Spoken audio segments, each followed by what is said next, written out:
Hai. Perkenalkan, nama saya Ainun Asmawati. Saya dari kelompok 3, kelas 6A reguler pagi. Di sini saya akan menjelaskan tentang membuat peraturan dan prosedur ruang kelas. Yang pertama,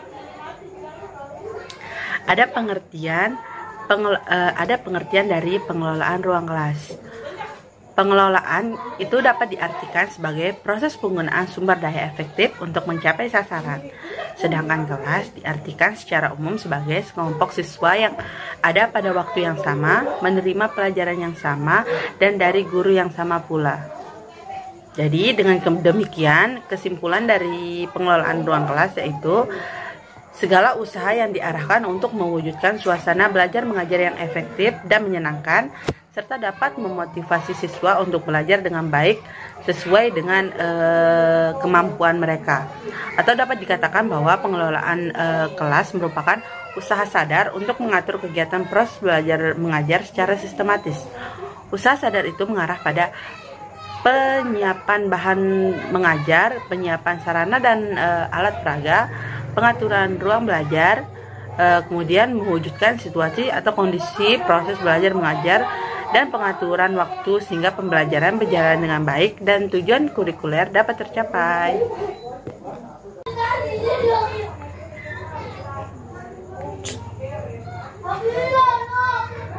Baiklah, selanjutnya ada tujuan pengelolaan ruang kelas. Apa sih itu tujuan? Tujuan ini adalah target akhir yang ingin dicapai oleh seseorang atau organisasi. Nah, sebagai titik akhir dari proses, maka tujuan tersebut harus berkesesuaian dengan rencana. Tujuan akhir dari sebuah proses pembelajaran, selain dapat transfer ilmu pengetahuan, juga terjadi perubahan dari segi sikap dan perilaku dari siswa-siswa itu sendiri. Oleh karena itu, tujuan dalam pengelolaan kelas juga adalah tercapainya tujuan pembelajaran secara efektif dan efisien. Pengelolaan kelas pada umumnya itu bertujuan untuk meningkatkan efektivitas dan efisiensi dalam pencapaian tujuan pembelajaran.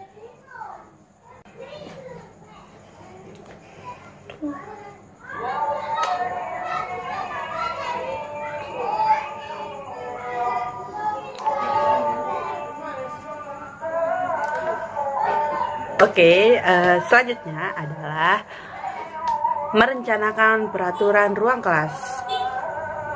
Jadi di sini ada 4 peraturan umum yang meliputi perilaku di ruang kelas. Yang pertama adalah hormati dan bersikap sopan kepada semua orang. Jadi sebenarnya peraturan ini itu bersifat umum. Jadi pastikan guru memberikan teladan dan penjelasan yang memadai, sehingga baik guru maupun siswa memahami dengan jelas. Jadi guru harus mendefinisikan apa sih itu sopan. Dan guru juga harus memperluas penjelasannya, misalnya meliputi larangan siswa agar tidak berkelahi, agar tidak saling mengejek antara satu sama lain dengan teman mereka sendiri. Guru juga harus menekankan pada siswa, tidak hanya pada siswa saja, tapi juga pada dirinya, karena guru adalah cerminan bagi siswa.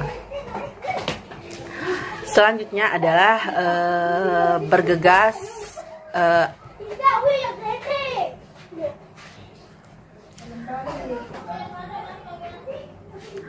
Selanjutnya adalah bergegas dan bersiap-siaplah.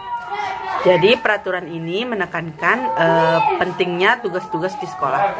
Bergegas yang dimaksudkan adalah pada permulaan jam pelajaran, perpindahan ke tugas individu, kemudian berpindah ke tugas kelompok. Bersiap-siap menekankan pada misalnya memiliki material serta sikap mental yang tepat agar berhasil dan dalam tugas-tugas di sekolah.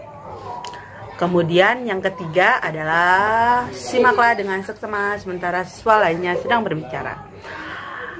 Maksud dari peraturan yang ketiga ini adalah peraturan ini akan mencegah gangguan pada mata pelajaran lainnya.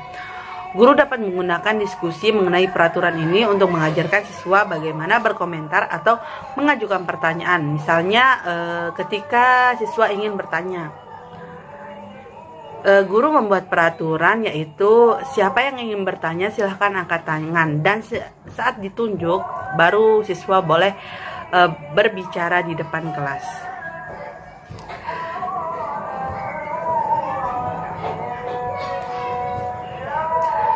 Selanjutnya adalah patuhi seluruh peraturan ruang kelas.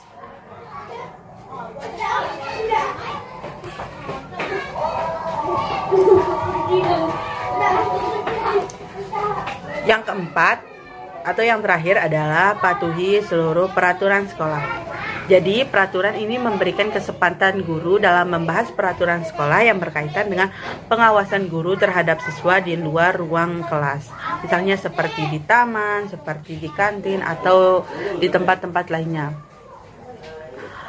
Peraturan-peraturan tersebut serupa sering ditemukan di ruang kelas yang dikelola dengan baik. Walaupun peraturan tersebut sebaiknya tidak dianggap sebagai daftar yang kelak. Jadi mungkin guru harus memutuskan membuat peraturan ini. Misalnya seperti peraturan melarang perilaku yang spesifik atau kalimat yang berbeda. Mereka lebih suka membuat peraturan yang lebih rinci atau yang peraturan yang lebih besar. Jadi yang selanjutnya adalah yaitu partisipasi siswa dalam pembuatan peraturan ruang kelas. Sebaiknya dalam pembuatan peraturan ruang kelas kita melibatkan siswa atau kita mendiskusikan peraturan ruang kelas bersama siswa itu sendiri. Akan sangat berguna bagi siswa untuk mendapatkan contoh yang konkret dari perilaku yang mencakup atau yang dicakup dalam peraturan tersebut. Nah, dengan itu guru harus siap sedia menyediakan contoh-contoh yang positif maupun contoh-contoh yang negatif dari peraturan-peraturan yang dibuat.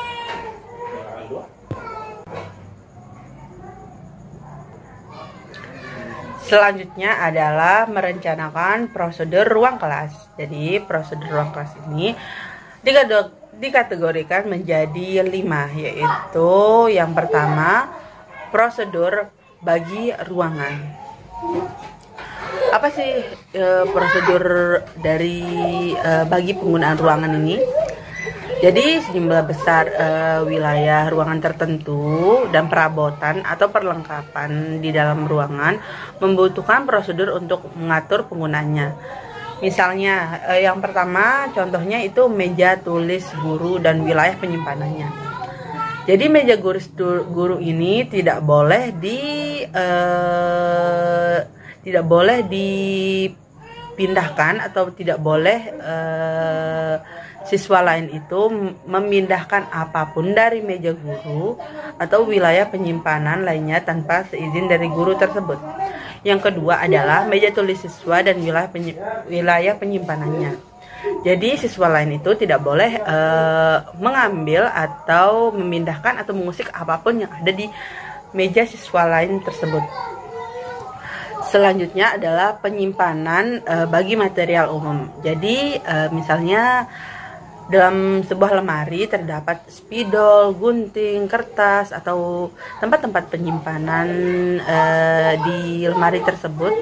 Siswa itu tidak boleh sembarangan mengambil benda tersebut kecuali guru mengizinkan siswa tersebut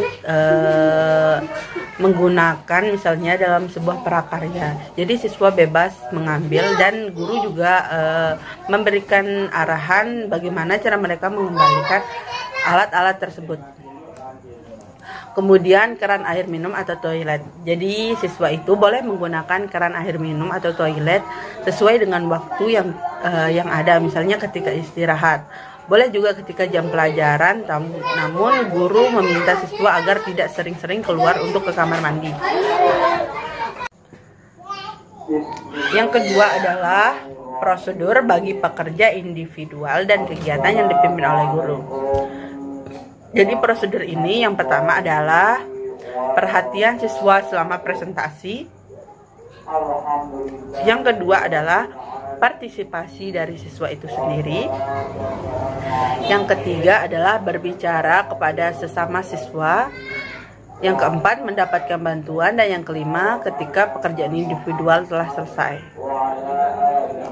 Sedangkan yang ketiga itu ada masa transisi sekolah.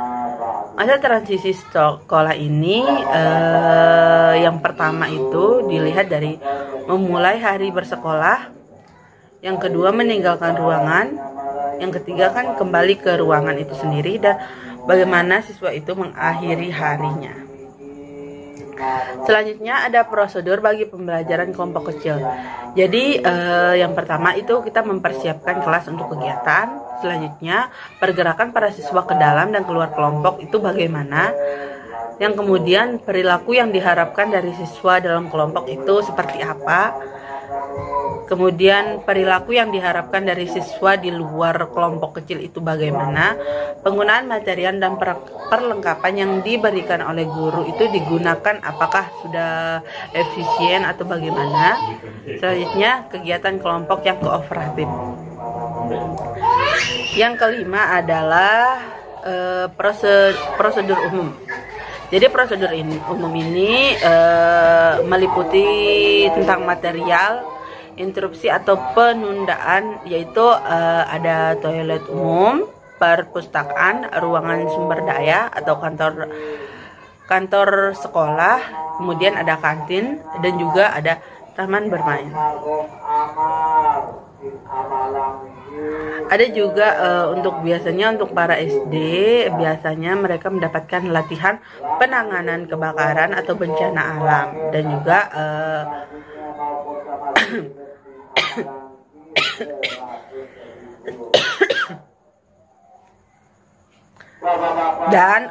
biasanya anak SD itu mendapatkan latihan penanganan kebakaran atau bencana alam di sekolah mereka. Sekian dan terima kasih.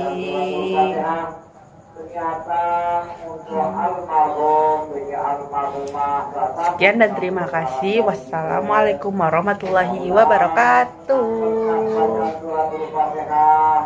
Almarhum almarhumah